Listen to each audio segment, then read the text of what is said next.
Hello guys, I am Anjali Galani. तो आज हम क्या देखने वाले हैं? हम देखने वाले हैं क्वेश्चन नंबर 3 प्राइसिंग डिसीजन का। तो लेट्स हैव अ लुक।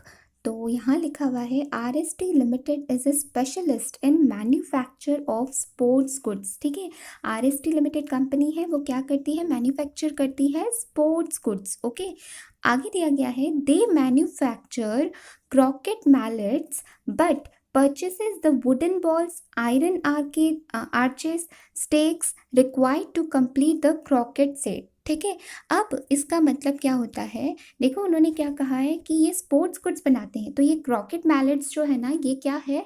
ये स्पोर्ट्स गुड्स है। ओके, क्रॉके ये एक ब्रिटिश गेम है।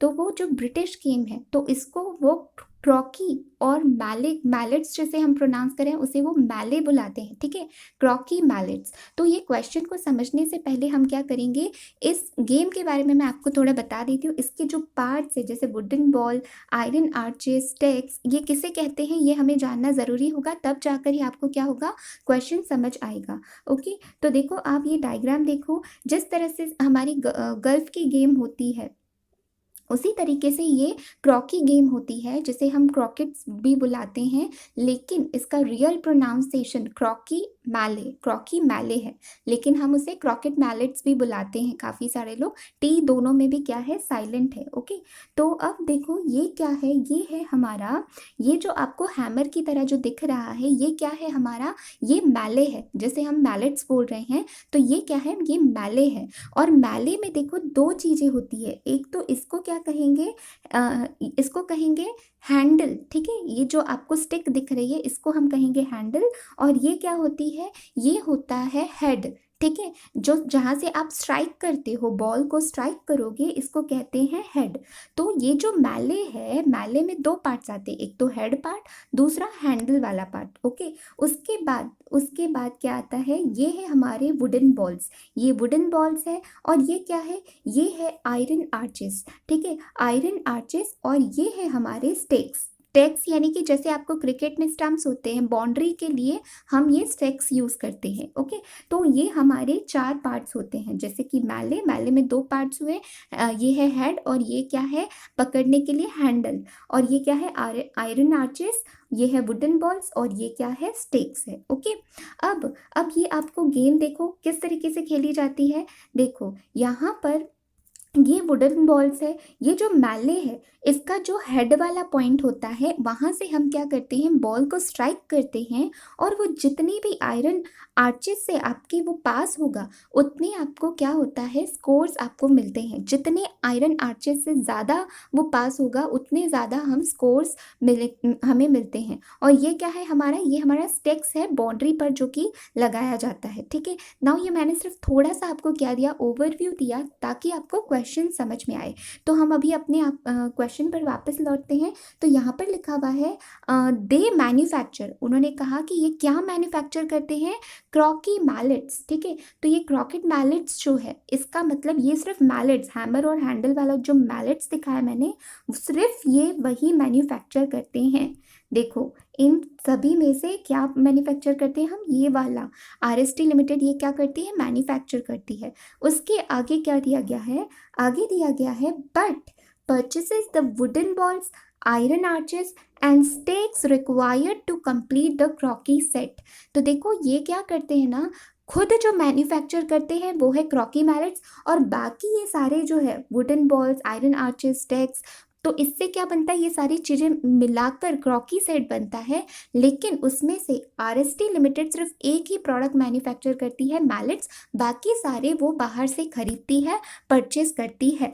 ठीक है, अगर मैं आपको डायग्रामेटिकली शो करूँ इसको, तो देखो डायग्रामेटिकली शो करूँ तो यहाँ देखो आर एस टी लिमिटेड है, जो कि स्पेशलिस्ट है मैन्युफैक्चर ऑफ स्पोर्ट्स गुड्स में। वो क्या करती है, मैन्युफैक्चर करती है क्रॉके मैलेट्स, और परचेस क्या करती है, वुडन बॉल, आयरन आर्चेस और स्टेक्स। ठीक है, अब हम क्या करेंगे, अब मैं सबसे पहले आपको क्या करूँगी, फर्दर क्वेश्चन रीड करने से पहले मैं आपको एक बार हम रिक्वायर्ड पोर्शन रीड कर लेंगे, सो दैट हमें पता हो कि हमें क्वेश्चन में आखिर पूछा क्या है, हमें निकालना क्या है। सो दैट जब जैसे ही हम क्वेश्चन पढ़ते जाएंगे, तो हमारे दिमाग में हेड में स्ट्राइक होना होना चाहिए कि ये हमारे आंसर के लिए सुटेबल इंफॉर्मेशन है। ओके, तो देखो रिक्वायर्ड पोर्शन पढ़ते हैं। यहाँ लिखा हुआ है as the mallets are machined and assembled in a lots of 250।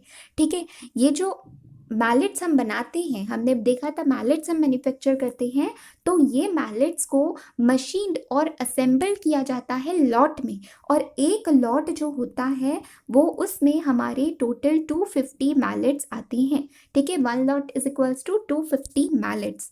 अब उन्होंने क्या बोला है, prepare total cost sheet. Cost sheet पूछी हुई है, तो देखो मैन्युफैक्चर करते वक्त हमें मटेरियल का खर्चा आ सकता है, डायरेक्ट मटेरियल, डायरेक्ट लेबर, उसके बाद आपको वेरिएबल ओवरहेड, फिक्स ओवरहेड, तो ये सब क्या है, आपके कॉस्ट है। ठीक है, तो आपको कॉस्ट शीट बनाने के लिए पूछे, इट मीन्स आपको जो भी खर्चे दिए होंगे क्वेश्चन में उन सबको आपको क्या करना है, ऐड करना है। लेकिन आगे देखो क्या बोला है, total cost sheet for 1 lot, तो आपको एक लॉट यानी कि 250 मैलेट्स की कॉस्ट शीट बनानी है। ठीक है, कॉस्ट शीट आपको पर मैलेट नहीं बोला है, पर यूनिट नहीं बोला है, आपको एक लॉट यानी कि 250 मैलेट्स की पूछी गई है।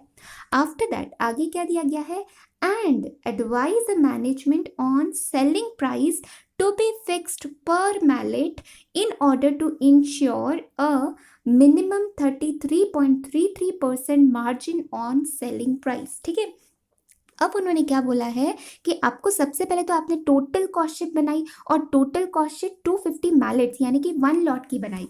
लेकिन अब आगे वो पूछ रहे हैं कि आपको और मैनेजमेंट को क्या एडवाइस करना है, आपको सेलिंग प्राइस एडवाइस करनी है। और सेलिंग प्राइस हम कैसे निकालते हैं, अगर हमारे पास कॉस्ट है और आपको प्रॉफिट मार्जिन का परसेंटेज भी दिया गया है, देखो यहाँ दिया गया है 33.3%, तो उसमें अगर हम प्रॉफिट ऐड करें तो मुझे क्या मिल जाएगी, सेलिंग प्राइस मिल जाएगी। लेकिन ये जो कॉस्ट निकाली वो हमने टोटल लॉट्स की हम निकाल रहे हैं, और हमसे जो पूछा गया है सेलिंग प्राइस वो पर मैलेट पूछी है। ठीक है, तो हम क्या करेंगे, सबसे पहले ये जो टोटल कॉस्ट शीट हम बनाएंगे उसको हम डिवाइड करेंगे 250 से, यानी कि 250 मैलेट्स है, 250 मैलेट्स की कॉस्ट है, तो डिवाइड बाय 250 किया तो मुझे एक मैले की क्या मिल जाएगी, एक मैलेट की कॉस्ट मिल जाएगी। ओके, उसके बाद आगे लिखा हुआ है, और इसमें अब हम प्रॉफिट ऐड करेंगे, तो उन्होंने क्या बोला है, मिनिमम मार्जिन कितना ऐड करना है, 33.33% ऑन सेलिंग प्राइस। ओके, ये जो मार्जिन का परसेंटेज आपको दिया गया है वो किस पर दिया गया है, ऑन सेलिंग प्राइस। अब देखो आपको ऑन सेलिंग प्राइस दिया गया है, तो अब इसको आपको कॉस्ट के ऊपर आपके पास पूरी कॉस्ट शीट, देखो मैं यहाँ पे आपको शो करती हूँ। तो देखो ये हमारा आंसर है, तो मैं सबसे पहले देखो यहाँ पर आपने टोटल कॉस्ट जब आप निकाल लोगे, तो टोटल कॉस्ट निकालने के बाद आपको प्राइस कोटेशन, सेकंड क्वेश्चन जब देखना होगा तब आपने क्या किया, इस टोटल कॉस्ट को डिवाइड बाय 250 यूनिट्स किया, बिकॉज हमारे एक लॉट में 250 यूनिट्स आते हैं, तो कॉस्ट पर मैलेट आपको मिल गई। देखो यहाँ लिखा हुआ है कॉस्ट पर मैलेट, उसमें प्रॉफिट ऐड करेंगे, लेकिन अब ये प्रॉफिट का जो परसेंटेज मुझे दिया गया है वो सेलिंग के ऊपर दिया गया है, मुझे क्या निकालना है, प्रॉफिट का परसेंटेज कॉस्ट पे निकालना है। वो किस तरीके से हम निकालेंगे, ये बहुत बार क्वेश्चन में डिस्कस कर चुके हैं ये, तो एक बार वापस से मैं बता देती हूँ, आपको जो परसेंटेज दिया गया है वो सेलिंग पर दिया गया है क्वेश्चन में, तो हम क्या करते हैं, सेल्स को हम 100 अज्यूम करते हैं। ठीक है, तो सेल्स माइनस प्रॉफिट किया तो हमें कॉस्ट मिलता है, तो सेल्स को हमने 100 अज्यूम किया, प्रॉफिट हमारा आएगा 100, प्रॉफिट ऑन सेल्स बोला है तो प्रॉफिट 100 है, तो उस पर 33.33%, इसका मतलब प्रॉफिट कितना आएगा, 33.33%। ओके, तो इसको लेस करने के बाद सेल्स माइनस प्रॉफिट किया तो मेरे पास कॉस्ट आएगी 66.67%। अब देखो नाम में ही क्या लिखा है, मुझे क्या निकालना है, प्रॉफिट का परसेंटेज ऑन कॉस्ट।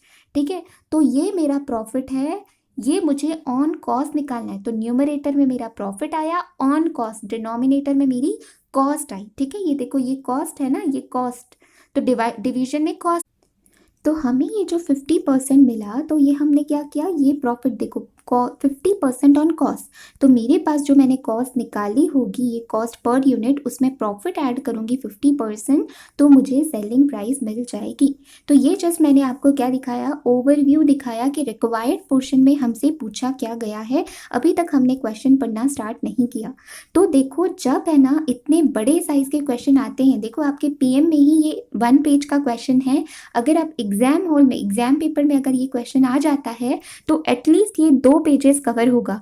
तो एक साथ अगर हम सारा डेटा ब्रेन में लोड करने की कोशिश करेंगे तो क्या होगा, हमारा ब्रेन भी क्या हो जाएगा, हैंग हो जाएगा। तो हमें क्या करना है, इसे स्लॉट्स में यानी कि पार्ट्स में डिवाइड करके हमें इस क्वेश्चन को सॉल्व करना है। मैं चाहूँगी कि आप अभी इस वीडियो को पॉज करके एक बार क्वेश्चन को रीड कर लें, या फिर मैं आपको एक बार ओवरव्यू दिखाती हूँ कि इस क्वेश्चन को सॉल्व किस तरीके से किया गया है।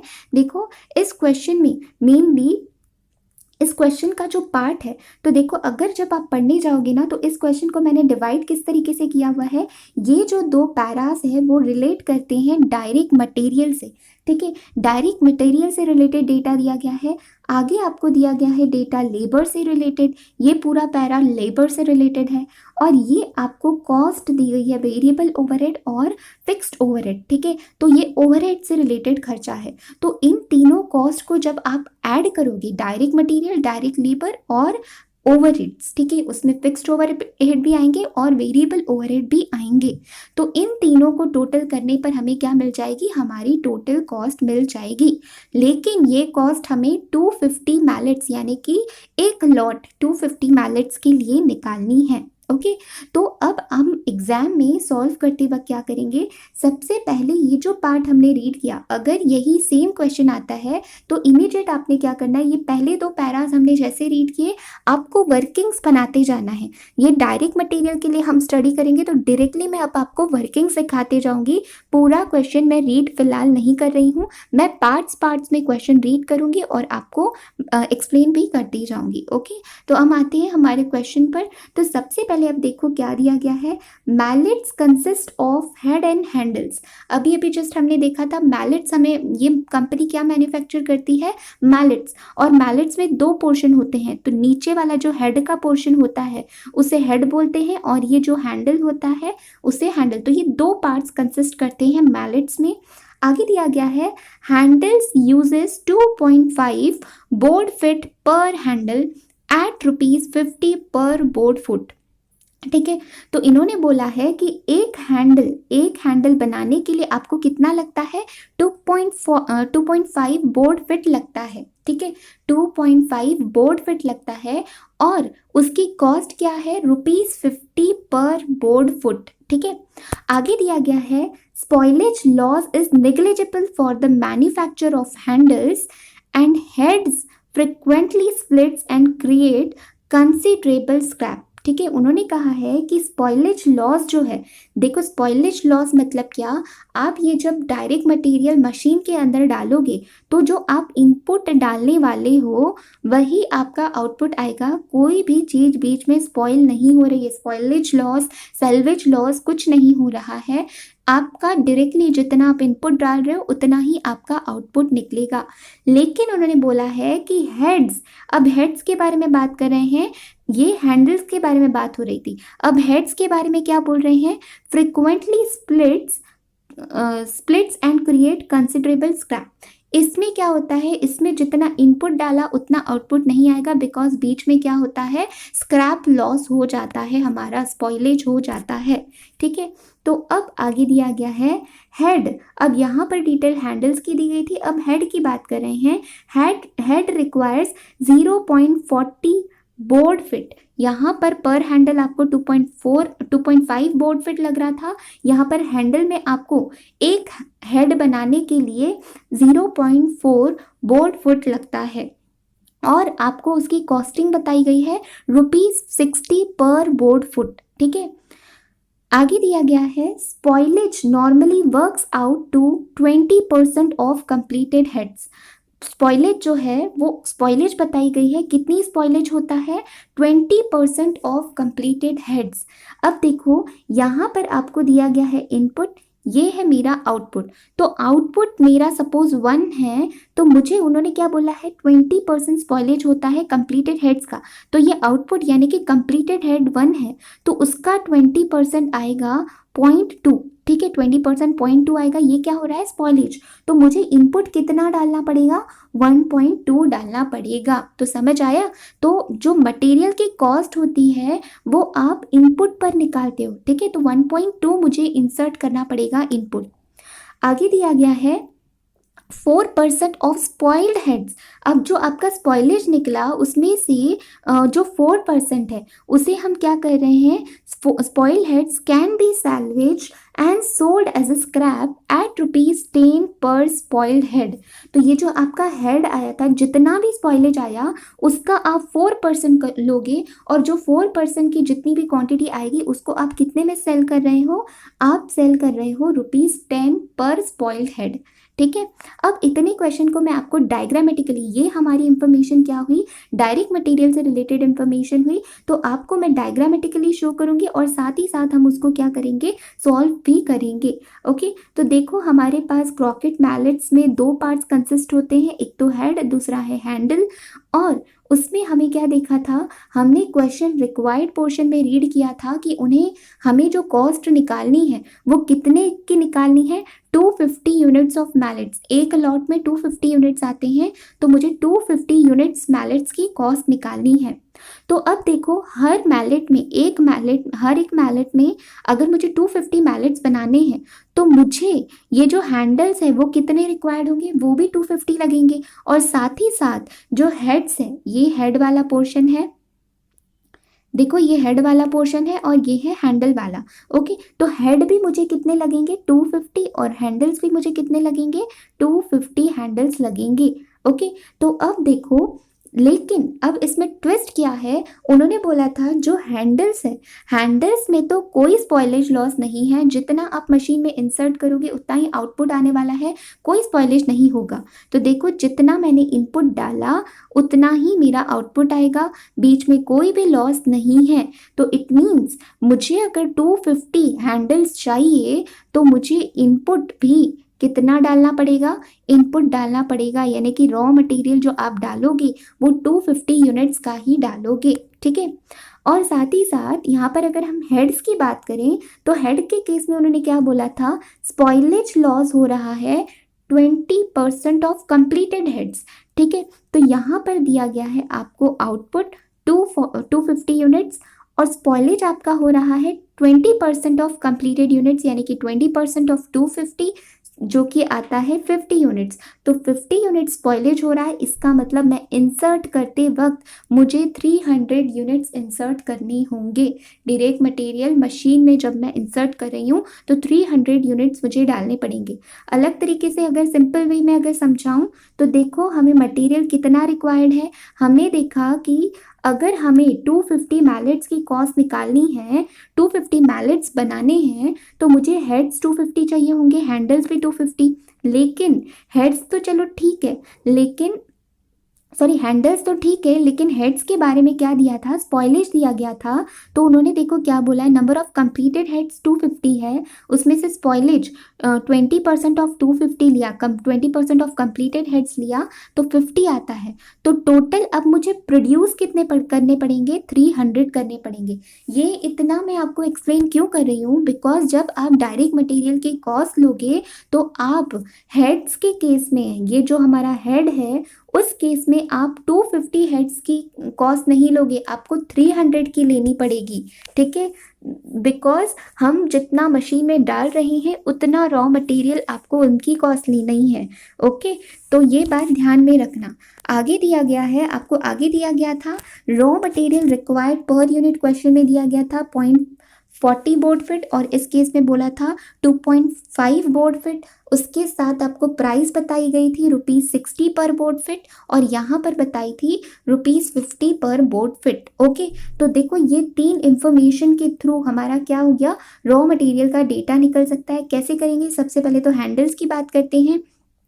तो देखो 250 हैंडल्स बनाने हैं, तो 250 इंटू 2.5 करूँगी, बिकॉज देखो एक हैंडल बनाने में मुझे 2.5 यूनिट्स लगते हैं 2.5 बोर्ड फीट लगता है, तो 250 हैंडल्स बनाने में कितना बोर्ड फीट लगेगा। ओके, तो 250 इंटू 2.5 करना पड़ेगा, तो टोटल बोर्ड फीट्स मुझे पता चल जाएंगे और ये कॉस्ट पर बोर्ड फीट दी गई है। इन शॉर्ट मुझे क्या करना है, इन तीनों को मल्टीप्लाई करूंगी, 250 इंटू 2.5 इंटू 50। ओके, तो देखो आप हमारे क्वेश्चन में आते हैं, आंसर मैं शो करती हूँ आपको। तो देखो सबसे पहले क्वेश्चन का आपको फॉर्मेट भी फटाफट बना लेना है, क्योंकि आपको क्वेश्चन पता है आपको क्या पूछिए, प्राइस पूछी है और उसमें आपको direct material, direct labour, fixed overhead. तो देखो यहाँ पर आपको direct material, direct labour and आपको पूछा गया है factory overhead and other overheads, जिसमें आप वेरिएबल और फिक्स्ड के अंदर डिवाइड करोगे तो आपकी क्या आ जाएगी, टोटल कॉस्ट आ जाएगी। टोटल कॉस्ट में आपको पर यूनिट कॉस्ट निकाली, उसमें प्रॉफिट ऐड किया तो सेलिंग प्राइस आ गई। तो सिर्फ एक ही वर्टिकल कॉलम बनाकर आपको ये क्या करना है, कॉस्ट शीट बनानी है 250 मैलेट्स की। तो सबसे पहला जो हमारा कॉस्ट आएगा वो डायरेक्ट मटेरियल है, जैसे कि मैंने हैंडल्स बताया आपको, हैंडल्स 250 हैंडल्स बनाने हैं, एक हैंडल में आपको 2.5 बोर्ड फीट लगता है, तो टोटल 250 इंटू 2.5 करेंगे और एक बोर्ड फीट की आपको कॉस्ट दी गई है 50, तो हमें क्या मिल जाएगी, टोटल मटेरियल की कॉस्ट मिल जाएगी। उसी तरीके से अगर हैंडल्स का देखा जाए तो हैंडल्स के केस में क्या दिया गया था, हैंडल्स के केस में अब मैं यहाँ पर 250 यूनिट्स नहीं लूंगी, इस केस में एक्सीडेंट स्पॉट है, ये पहला एक्सीडेंट स्पॉट है इस क्वेश्चन में, आपको यहाँ पर 300 यूनिट्स लेने पड़ेंगे। 300 यूनिट्स क्यों लेने पड़ेंगे, बिकॉज मैं जितना प्रोड्यूस कर रही हूँ उसकी कॉस्ट मुझे लगेगी, बीच में मेरा स्पॉइलेज भी हो रहा है, तो मुझे अगर 250 कंप्लीटेड हेड्स चाहिए तो मुझे रॉ मटेरियल 300 का डालना पड़ेगा, बिकॉज बीच में स्पॉइलेज हो जा रहा है 20% का। तो 250 लूँगी मैं, सॉरी 300 यूनिट्स लूँगी। उसी को इंस्टीट्यूट ने किस तरीके से लिखा है, जैसे देखो ये डायग्राम के थ्रू मैंने समझाया था, आउटपुट अगर 1 है तो हमें इनपुट कितना डालना पड़ेगा, 1.2 डालना पड़ेगा। तो अगर मेरी यूनिट्स, मुझे 250 यूनिट्स कंप्लीटेड हेड्स चाहिए, तो इट मीन्स 250 इंटू 1.2 करूँगी तो मुझे क्या मिलेगी, 300 यूनिट्स। तो इंस्टीट्यूट ने डायरेक्टली 300 यूनिट्स ना लिखते हुए उन्होंने 250 इंटू 1.2 दिया गया है, इसीलिए आप कंफ्यूज हो जाते हो और आपको समझ नहीं आता है। तो यहाँ पर देखो उन्होंने लिखा है 250 इंटू 1.2, इसका मतलब ही क्या है, 300 यूनिट्स। उसके बाद उससे हमने मल्टीप्लाई किया, एक बोर्ड फिट, एक हेड बनाने के लिए हमें 0.4 बोर्ड फिट लग रहा है, तो हमें यहाँ पर टोटल बोर्ड फिट मिल जाएगा और पर बोर्ड फिट की आपको कॉस्ट दी गई है 60, तो कॉस्ट से भी मल्टीप्लाई किया तो आपको क्या मिल जाएगी, टोटल कॉस्ट मिल जाएगी। ओके, तो ये आपको हेड और हैंडल्स दोनों की कॉस्ट मिल गई। यहाँ पर देखो वर्किंग नोट 1 बताया गया है हेड्स के लिए, तो मैं आपको वर्किंग नोट भी बता दूंगी और साथ ही साथ आपको एग्जाम में वर्किंग नोट्स भी बनाने हैं, अदरवाइज आपके मार्क्स लूज होंगे।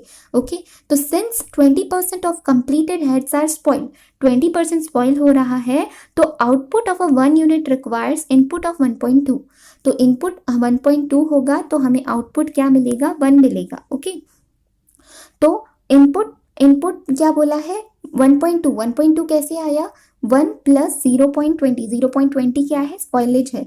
सो टोटल हेड्स प्रोसेस जो हमें प्रोड्यूस करने, टोटल हेड्स कितने प्रोड्यूस करने हैं, 250 इंटू 1.2 दैट इज 300, ठीक है, of which spoiled heads are 50, और इसमें से स्पॉइलेज हेड्स कितने हैं, लॉस कितना हो रहा है मेरा, देखो मैंने यहाँ पर 300 डाला तो बीच में मेरा स्पॉइलेज 20% होगा, आउटपुट मुझे 50 मिलेगा, तो स्पॉइलेज कितना हो रहा है मेरा बीच में, 50 यूनिट्स। ये अब मैंने 50 यूनिट्स क्यों निकाला, देखो अगर मैं डायग्राम में भी दिखाऊं तो यहाँ पर देखो मैंने कैलकुलेशन किया हुआ है, देखो सेल ऑफ स्पॉइलेज उन्होंने बताया था कि हम स्पॉइलेज सेल कर रहे हैं, तो स्पॉइलेज पूरा सेल नहीं कर रहे हैं, उन्होंने बोला था जो भी आपका स्पॉइलेज आया है, ये 50 आया था, तो 50 का आप 4% ही सिर्फ क्या कर रहे हो, सेल कर रहे हो, तो 4%, 50 इंटू 4% करोगे तो 2 आएगा, 2 यूनिट्स जो है स्पॉइल्ड यूनिट्स आप बोल सकते हो, वो आप क्या कर रहे हैं, सेल कर रहे हो ₹10 के प्राइस पर, तो 2 इंटू 10 किया तो ₹20।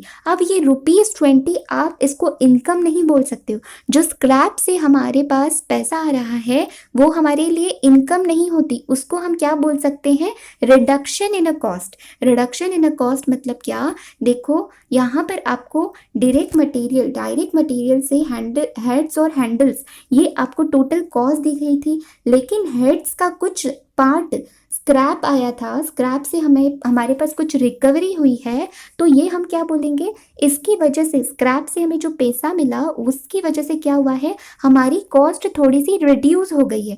हम ऐसे नहीं बोलेंगे कि ये हमारी इनकम है, हमारी क्या हुई है, कॉस्ट रिड्यूस हुई है। तो हम ये 20 को क्या करेंगे, देखो माइनस साइन में लिखा हुआ है, इसको हमने लेस किया बिकॉज ये हमारे लिए क्या है, आप अपनी लैंग्वेज में इसको इनकम भी मान सकते हो, लेकिन यहाँ पर वर्ड इनकम यूज नहीं करना है, ये क्या है, रिकवरी है हमारी।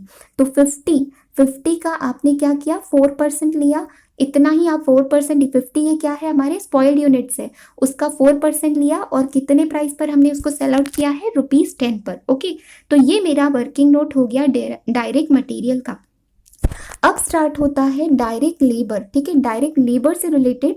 तो अब हम आएंगे नेक्स्ट पैरा, हमारा रीड करेंगे क्वेश्चन का। तो पहले जो 2 पैराग्राफ्स थे, तो देखो पहले 3 पैराग्राफ्स ये मेरे क्वेश्चन के कंप्लीट हो चुके हैं, तो हाफ ऑफ द क्वेश्चन मेरा हो चुका है। अब हम आते हैं डायरेक्ट लेबर की वर्किंग पर।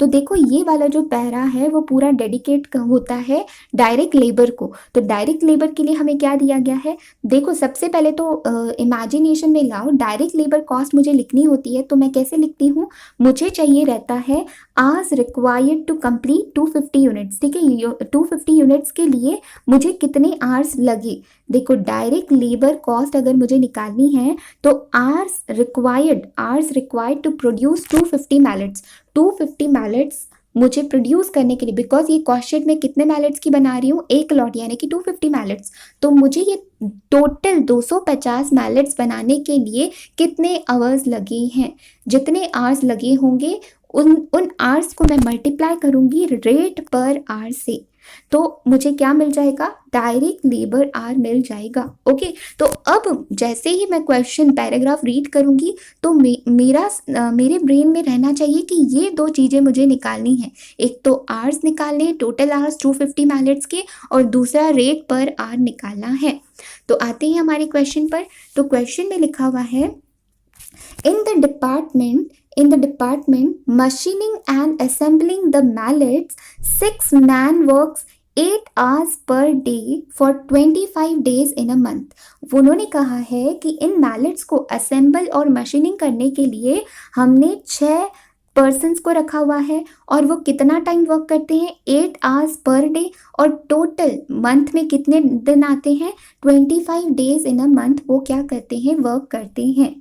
आगे दिया गया है, each worker can machine and assemble 12 mallets पर अनइंटरप्टेड 40 मिनट्स टाइम फ्रेम। उन्होंने कहा है एक वर्कर जो है, एक वर्कर की बात करें, देखो टोटल हमारे क्वेश्चन में 6 वर्कर्स उन्होंने बोले हैं कि हम एम्प्लॉय करते हैं, लेकिन फिलहाल अब एक वर्कर की उन्होंने वर्किंग दी गई है। तो एक वर्कर कितने मैलेट्स बनाता है, 12 मैलेट्स बनाता है, कितने मिनट के अंदर बनाता है, वो बनाता है अनइंटरप्टेड 40 मिनट्स टाइम फ्रेम, ठीक है, 40 मिनट के अंदर 12 मैलेट्स बनाता है। लेकिन मुझे कितने आवर्स के लिए मुझे टाइम जो निकालना था, टोटल आवर्स जो निकालने थे वो 250 मैलेट्स के लिए निकालने थे। देखो मुझे यहाँ पर क्या दिया गया है, 12 मैलेट्स 40 अनइंटरप्टेड मिनट्स में बनाए हैं, लेकिन अब यहाँ पर आपको कॉस्ट शीट कितने की बनानी है, 250 मैलेट्स की। तो 250 मैलेट्स के कितना टाइम लगेगा, आप इस तरीके से अगर वर्किंग करोगे तो ये वर्किंग आपकी रॉन्ग हो जाएगी। क्यों रॉन्ग होगी मैं आपको बताती हूँ। तो 40 मिनट्स जो मुझे दिए गए हैं, 40 मिनट्स जो मुझे दिए गए हैं वो अनइंटरप्टेड 40 मिनट्स कहा गया है। आप ज़्यादा स्ट्रेस नहीं लो, आगे क्वेश्चन रीड करते हैं फिर मैं एक्सप्लेन करती हूँ आपको। आगे लिखा हो गया है, in each 8 hours working day, हमारा एक दिन कितने आवर्स का था, 8 आवर्स का, तो उसमें क्या होता है 15 minutes are allowed for coffee break, 15 minutes की कॉफ़ी ब्रेक मिलती है। 8 minutes on an average for training, 8 minutes use करते हैं हम ट्रेनिंग के लिए। 9 minutes for supervisory instructions, 9 minutes supervisory instruction and besides, यानी कि इनके अलावा ये 15 8 9 मिनट्स के अलावा उन्होंने क्या बोला है 10% of each day, 10% of each day. Each day में हमारे पास टोटल टाइम कितना है, देखो ये सब सारे मिनट्स में लिखे हैं। तो हम इन 8 आवर्स, जो हम डे वाइज कैलकुलेशन अगर करें तो इन 8 आवर्स को अगर मैं मिनट्स में कन्वर्ट कर दूं तो 8 आवर्स इंटू 60 मिनट्स, तो टोटल मेरे पास मिनट्स कितने आ जाएंगे 480 मिनट्स आ जाएंगे। ठीक है, तो अब इन्होंने क्या बोला है बिसाइड 10% ऑफ ईच डे, तो हर दिन में मेरे पास टोटल कितना समय रहता है 480 मिनट्स होते हैं। तो उस 480 मिनट्स का उन्होंने क्या बोला है 10%, तो 480 इंटू 10% करूंगी तो 48, तो 48 is booked as an idle time. तो ये क्या है मेरा आइडल टाइम है, 48 मिनट्स मेरा आइडल टाइम है to cover checking in and checking out, changing operation, getting materials and other miscellaneous matter. ठीक है, तो ये सारा आइडल टाइम हम इन चीज़ों के लिए, checking in checking out operations और getting material and miscellaneous matters के लिए हम यूज़ करते हैं। ओके, आगे क्या दिया गया है, workers are paid at comprehensive rate of ₹6 per our. तो हमें देखो ये रेट पर आवर दिया गया है, तो फटाफट से मैं वर्किंग दिखाती हूँ आपको। तो देखो आपको क्वेश्चन में क्या दिया गया था, हमने देखा था कि हमें दो चीज़ें चाहिए डायरेक्ट लेबर निकालने के लिए, एक तो टोटल आवर्स चाहिए 250 मैलेट के लिए और रेट पर आवर आपको पता होना चाहिए। तो क्वेश्चन में मुझे रेट पर आवर ₹6 दिया गया है। देखो क्वेश्चन में मुझे कितनी चीज़ें दी गई थी, data given in the question, उन्होंने बोला था 6 पर्सनस है, 8 आवर्स पर डे वो काम करते हैं और मंथ में कितने डेज हैं 25 डेज हैं, और मुझे रेट पर आवर दिया गया था। तो सबसे पहले तो मेरे वर्किंग के हिसाब से, इसके हिसाब से मुझे ये जो रेट पर आवर चाहिए था वो क्वेश्चन में दिया गया है। तो ये मेरी वर्किंग कंप्लीट हो गई, यहाँ इसका यूज़ ख़त्म हो गया। तो अभी इसे, इस डेटा को साइड में कर देना है।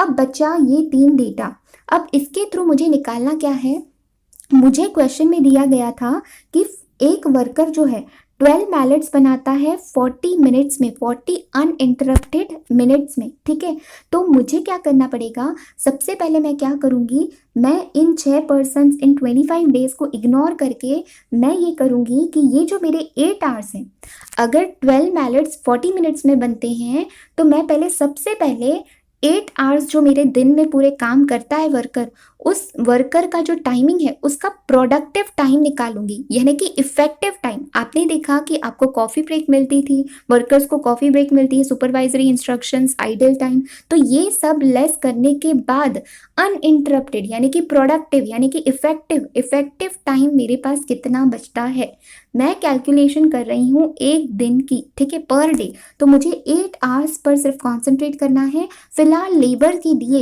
ये जो इतनी सारी इंफॉर्मेशन दी गई थी, 6 months 25 days in a month, rate तो हम ऑलरेडी ऊपर यूज़ करेंगे, फिलहाल इसको सारे को इग्नोर करना है, सिर्फ 8 आवर्स पे फोकस करना है। तो 8 आवर्स को मैंने बोला था, इसको मिनट्स में हमने कन्वर्ट किया, 8 इंटू 60 तो 480 मिनट्स आ गए। 480 मिनट्स में से हमने ये आइडल टाइम जो भी थे, देखो coffee break 15 minutes, training 9 minutes, 8 minutes, supervising instruction 9 minutes and idle time क्या बोला था 10% of each day word use किया था। तो ईच डे में हर दिन हमारे पास 480 मिनट्स होते हैं, तो 480 का 10% किया तो 48 मिनट्स आएगा। तो इन तीनों को लेस करने के बाद मेरा जो एक दिन में प्रोडक्टिव टाइम है, इफेक्टिव टाइम है जो पर डे है, वो है 400 मिनट्स। ठीक है, 400 मिनट्स है। तो देखो यहाँ पर अगर 12 मैलेट्स हम 40 मिनट्स में बना सकते हैं, तो ये मेरा इफेक्टिव टाइम, देखो आप ये वाला टाइमिंग नहीं ले सकते थे बिकॉज ये प्रोडक्टिव टाइम नहीं है। आप प्रोडक्टिव टाइम, ये मेरा इफेक्टिव टाइम नहीं है, इसमें से तो कुछ टाइम मैंने वेस्ट किया हुआ है, तो मुझे प्रोडक्टिव इफेक्टिव टाइम लेना है यूनिट्स बनाने के लिए। तो एक दिन में मेरे पास 400 मिनट्स है, तो मैं एक दिन में कितने मैलेट्स बना सकती हूँ, आप क्रॉस मल्टीप्लाई करके निकाल सकते हैं। सिंपली क्या किया, 400 इंटू 12 करेंगे, देखो इंटू 12 डिवाइडेड बाय क्या किया 40, तो मुझे क्या मिल गए 120 यूनिट्स। ये 120 यूनिट्स मुझे एक दिन में मैं बना रही हूँ। और एक दिन कितने आवर्स का रहता है, आपको आवर्स निकालने थे ना क्वेश्चन में। 250 आवर्स के लिए मुझे 250 यूनिट्स कितने आवर्स में मैं प्रोड्यूस करती हूँ, कितने आवर्स मुझे लगते हैं बनाने में। तो देखो अगर एक दिन, ये पर डे में यूनिट्स हमने देखे थे, तो 8 आवर्स अगर में हम 120 यूनिट्स बना रहे हैं तो मुझे टोटल कितने आवर्स लगेंगे 250 यूनिट्स बनाने के लिए। क्रॉस मल्टीप्लाई किया, 250 इंटू 8 किया, डिवाइडेड बाय 120 करूंगी तो मुझे क्या मिल जाएगा, मुझे मिला 16.67 आवर्स। तो देखो हमारी डायरेक्ट लेबर की वर्किंग हो गई, हमें पता भी नहीं चला। तो कैसे हुआ, तो हमने रेट पर आवर क्वेश्चन में ही दिया गया था, ये information as it is use करनी है। ये 6 man 25 days in a month, इसे इग्नोर करना है, सिर्फ पर डे वाइज हम कैलकुलेशन कर रहे हैं। सबसे पहले हमने क्या किया, प्रोडक्टिव टाइम निकाला हमने, बिकॉज देखो जो भी आप यूनिट प्रोड्यूस कर रहे हो उसके लिए आपको जो इफेक्टिव इफिशिएंट आपका इफेक्टिव टाइम है वो उस प्रोडक्टिव टाइम को देखना है, ना कि टोटल टाइम को। इसमें से कुछ आइडल टाइम्स भी है, उसे लेस करने के बाद आप प्रोडक्टिव टाइम में ही तो बनाओगे ना। तो आपको इफेक्टिव टाइम आपने पर डे लिया तो उसके हिसाब से आपको मैलेट्स मिले कि 120 मैलेट्स बनाएंगे पर डे। तो एक दिन में अगर एक दिन कितने घंटे का रहता है, 8 आवर्स का होता है। तो 8 आवर्स का होता है तो 250 यूनिट्स मुझे बनाने हैं तो कितने आवर्स लगेंगे, 16.67 आवर्स। याद रखना देखो, अब यहाँ पर कंफ्यूजन क्या होती है, यहाँ आप ऐसे बोल सकते हो कि यहाँ पर हमने सिंपल सा कैलकुलेशन क्यों नहीं किया। देखो आप कह सकते हो कि 12 मैलेट्स 40 मिनट्स, तो हमें डायरेक्टली 250 मैलेट्स कितना मिनट्स लगेगा, हमने ऐसे क्यों कैलकुलेट नहीं किया। ठीक है, फिर अगर मिनट्स टोटल मुझे पता चल जाते तो देखो अगर मैं इसको करके भी दिखाऊं आपको, 12 मैलेट्स 40 मिनट्स में तो 250 मैलेट्स कितने मिनट्स में, तो आपको आता है 833 मिनट समथिंग आता है। इसको डिवाइड बाय 60 अगर आप करोगे तो आपको जो आवर्स आएंगे तो वो आवर्स कितने आएंगे, आवर्स कितने आएंगे, 13.88 आवर्स आएंगे। लेकिन ये मेरे गलत आंसर होगा, क्यों, बिकॉज यहाँ पर मुझे जो टाइम लेना था, वो जो टाइम पीरियड आपके पास आएगा 833 मिनट्स जो आपके पास आया था, वो जो टाइम आया है आपके पास वो अनइंटरप्टेड नहीं है, वो तो टोटल टाइम है। आपने ये अनइंटरप्टेड टाइम आपको लेस करना है, इसीलिए आपको क्या करना पड़ेगा, आपको सबसे पहले तो आपने क्या किया, प्रोडक्टिव टाइम निकाला। बिकॉज जो हम सैलरी पे करते हैं ना, अगर आप ऐसे करते हो जैसे कि मैंने बताया आपको, उस कैलकुलेशन के हिसाब से 13.88% आ रहा था, 88 आवर्स आ रहा था, 13.88 आवर्स आ रहा था। तो उस इसका मतलब तो ये हुआ, ये प्रोडक्टिव टाइम मेरा आ रहा था 13.88, ठीक है, 13.88 मेरा प्रोडक्टिव टाइम आ रहा था। तो सिंपली इससे आप 6 से मल्टीप्लाई नहीं कर सकते, रेट से मल्टीप्लाई नहीं कर सकते।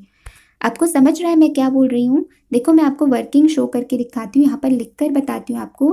देखो 12 मैलेट्स है, वो 40 मिनट्स में बनते हैं। तो आप कहोगे 250 मैलेट्स के लिए मैं अगर क्रॉस मल्टीप्लाई करूँ तो मुझे कितना टाइम मिलता है, 833 मिनट्स, 833 मिनट्स यानी कि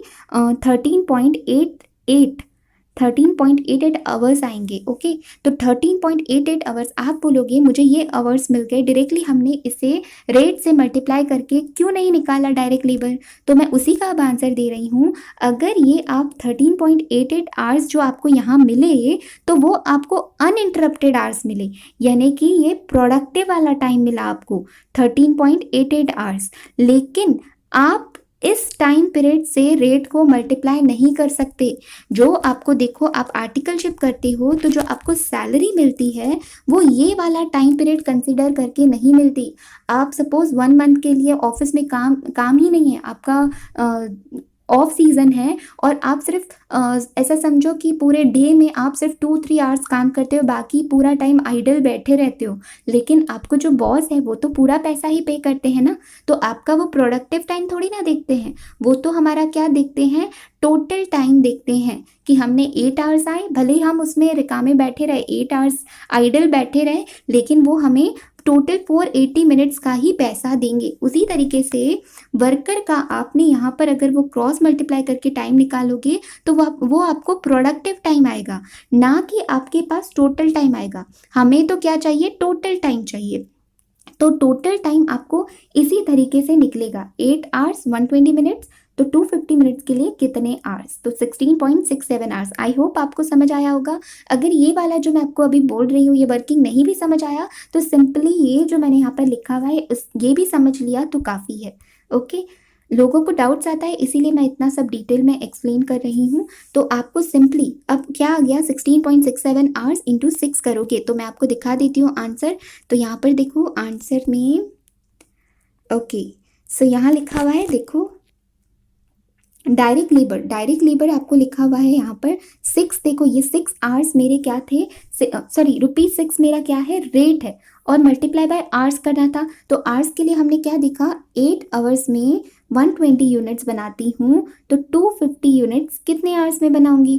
तो सिंपली उन्होंने देखो वही किया हुआ है, 8 मल्टीप्लाई बाय 250 किया हुआ है, 8 मल्टीप्लाई बाय 250 डिवाइडेड बाय 120, इसको क्रॉस मल्टीप्लाई किया हुआ है। देखो 8 इंटू 250 डिवाइडेड बाय 120, फिर उसको रेट से मल्टीप्लाई किया हुआ है। आई होप आपको समझ आया होगा। तो डायरेक्ट मटेरियल डायरेक्ट लेबर मेरे आ गए तो मुझे प्राइम कॉस्ट मिल गई। अब बात आती है factory overheads and other overheads की। तो नेक्स्ट पैरा अब हमारा स्टार्ट होगा क्वेश्चन का। उसके पहले नेक्स्ट पैरा पे जाने से पहले देखो, अब आप बोलोगे कि ये क्वेश्चन आपके लिए इररिलेवेंट नहीं थी। मैंने क्या बोला था, सिर्फ डायरेक्ट लेबर निकालने के लिए फिलहाल ये इंफॉर्मेशन हमने यूज नहीं करनी है, 25 डेज और 6 मंथ। लेकिन ये इंफॉर्मेशन आपको कहाँ काम आने वाली है, देखो अब आपको पता चल गया कि 8 आवर्स में हम 120 यूनिट्स बनाते हैं, तो आप टोटल मंथ में कितने मैलेट्स बनाते हो वो आपको पता चल जाएगा। तो 6 man multiply by 120 units per day आप बनाते हो, तो मल्टीप्लाई बाय 25 डेज करोगे तो टोटल 6 पर्सन 25 दिन में कितने मैलेट्स बनाते हैं वो आपको पता चल जाएगा। ओके, तो आपको जो आंसर मिलेगा वो मिलेगा 18,000 यूनिट्स। आप कैलकुलेट करके देखो, 6 मैन 120 यूनिट्स इंटू 25 डेज, ठीक है, तो आपको क्या मिलेगा 18,000। ये वर्किंग दिखाऊं तो देखो उन्होंने वही लिखा हुआ है, आपको वर्किंग करना कंपलसरी है। Total time in a day 8 hours into 60 minutes किया तो 480 मिनट्स आता है। Ideal time 48 minutes, coffee break 15 minutes, instruction 9 minutes. अब देखो इसका जो अलाइनमेंट है थोड़ा सा गलत हो गया है, इसके इंस्ट्रक्शन के नीचे ट्रेनिंग आना चाहिए और ये 9 मिनट्स के नीचे ये 8 मिनट्स आना चाहिए, और ये जो टोटल 80 मिनट्स है ये यहाँ पर आउटर कॉलम में आना चाहिए। ओके, तो 480 मिनट्स माइनस ये 80 मिनट्स करेंगे तो मुझे टोटल प्रोडक्टिव टाइम कितना मिल जाएगा, 400 मिनट्स मिल जाएगा। तो यहाँ पर ध्यान देना है आपने, थोड़ा सा अलाइनमेंट में प्रॉब्लम है। आगे दिया गया है therefore the mallets to be produce per man per day. तो एक बंदा एक दिन में कितने यूनिट्स बनाता है, तो देखो अगर 12 मैलेट्स 40 मिनट्स में बनते हैं तो टोटल हमारे पास प्रोडक्टिव 400 मिनट्स है, तो कितने मैलेट्स एक दिन में बनेंगे। तो वही वर्किंग की हुई है, क्रॉस मल्टीप्लाई करके 400 इंटू 12 डिवाइडेड बाय 40 किया हुआ है तो 120 मैलेट्स आ गए। तो ये तो डायरेक्ट लेबर की वर्किंग हुई। यहाँ तक हमारे डायरेक्ट लेबर की वर्किंग के लिए इंफॉर्मेशन हो जाती है। उसके बाद आगे देखो एक और चीज़ उन्होंने क्या निकाल के दी है, उन्होंने किया है 120 यूनिट्स पर डे आता है, 6 मैन से 6 पर्सन है, इंटू 25 डेज किया तो मुझे टोटल मंथली प्रोडक्शन मिल गया जो कि है मेरा 18,000 यूनिट्स। ठीक है, 18,000 मैलेट्स में प्रोड्यूस करती हूँ। तो अब हम आते हैं क्वेश्चन के नेक्स्ट जो कि लास्ट पैरा है जो कि रिलेट करता है। ये देखो ये मेरा पैरा भी हो चुका है। अब आता है नेक्स्ट पैरा जो कि है the department is geared to produce 20,000 mallets per person and the monthly expenses of the departments are as under. तो जो उन्होंने कहा है कि जो डिपार्टमेंट है वो मंथली कितने मैलेट्स प्रोड्यूस करती है, 20,000 मैलेट्स प्रोड्यूस करती है ना। आप बोलोगे अभी अभी तो हमने मैलेट्स निकाले थे, वो क्या थे मैलेट्स, मंथली जो मैलेट्स हमने निकाले थे वो एक्चुअल प्रोडक्शन था। ये क्या दिया गया है आपको, ये जो 20,000 दिया गया है ये क्या है, बजटेड। अब ऑफकोर्स ये बात है, देखो आप सोच कर देखो, अगर आपके पास कोई क्लाइंट आता है तो आप वो आपसे अगर प्राइस पूछता है, सपोज ये क्रॉके मैलेट्स की बात करते हैं, आपके पास कोई क्लाइंट आया 250 का लॉट का ऑर्डर दिया उसने और वो आपसे अगर अब आपसे वो प्राइस पूछता है, तो आप डायरेक्ट मटेरियल, डायरेक्ट लेबर, ये तो डायरेक्टली रिलेटेड होते हैं प्रोडक्ट से, तो ये तो आप इजीली कैलकुलेट कर लोगे। लेकिन जो ओवरहेड्स होते हैं वो पूरा ओवर द पीरियड इनकर्ड होते हैं, पूरा एंड ऑफ द ईयर आपको पता चलेगा कि मेरा इतना ओवरहेड, वो स्पेसिफिक आपका यूनिट के बेसिस पर नहीं होता अलोकेट, आप यूनिट वाइज आपको अलोकेशन नहीं पता, डायरेक्टली रिलेटेड नहीं होता है, आई मीन टू से। तो आपको क्या करना होता है, आप ऐसे तो नहीं बोल सकते हो पूरा ईयर एंड हो जाने दो, फिर हमें कॉस्ट पता चलेगी, फिर हम आपको प्राइस बताएंगे, फिर हम प्राइस डिसाइड करेंगे। नहीं, आप क्या करते हो, आप लास्ट ईयर का डेटा लेते हो जिसे हम बजटेड डेटा बोलते हैं। बजटेड आप मैलेट्स आप आइडेंटिफाई करते हो कि हम बजटेड हम कितने बना सकते हैं, ठीक है। तो ये बजटेड है, उसके हिसाब से आपने क्या किया है, ओवरहेड्स बताई है। एक्चुअल ओवरहेड तो ऑफकोर्स आपको पता नहीं होगी, प्राइस डिसाइड करने के लिए आपने बजटेड डेटा ही लिया होगा। ओके, तो अब ये याद रखना, ये जो मुझे डेटा दिया गया है ये पूरा मंथली दिया गया है, और मंथ में 20,000 इन्होंने बोला है कि यूनिट्स प्रोड्यूस होते हैं।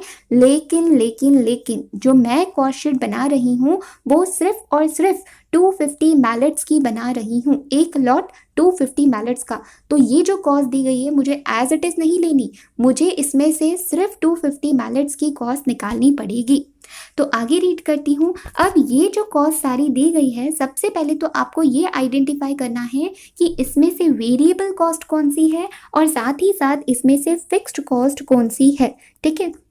ये मैं क्यों बोल रही हूँ, बिकॉज देखो जो वेरिएबल कॉस्ट होती है, वेरिएबल कॉस्ट जो एब्जॉर्ब्ड होती है वो on the basis of budgeted production के बेसिस पर हम उसे एब्जॉर्ब करते हैं, और जो फिक्स्ड कॉस्ट होती है हमारी वो हम एक्चुअल प्रोडक्शन के बेसिस पर हम क्या करते हैं, उसे एब्जॉर्ब करते हैं। अगर ये चीज़ आपको याद नहीं आ रही है तो आप अपने आईपीसीसी के कॉन्सेप्ट्स आपके वीक है, आप उसको पहले जाकर समझ लो। मैं उसको इस वीडियो में एक्सप्लेन नहीं कर रही हूँ, बिकॉज ये हम आईपीसीसी में पढ़ चुके हैं कि अगर वेरिएबल ओवरहेड होता है तो उसे एब्जॉर्ब किया जाता है बजटेड प्रोडक्शन के बेसिस पर, और जो हमारा फिक्स्ड ओवरहेड होता है वो हम एक्चुअल प्रोडक्शन के बेसिस पर हम क्या करते हैं, एब्जॉर्ब करते हैं।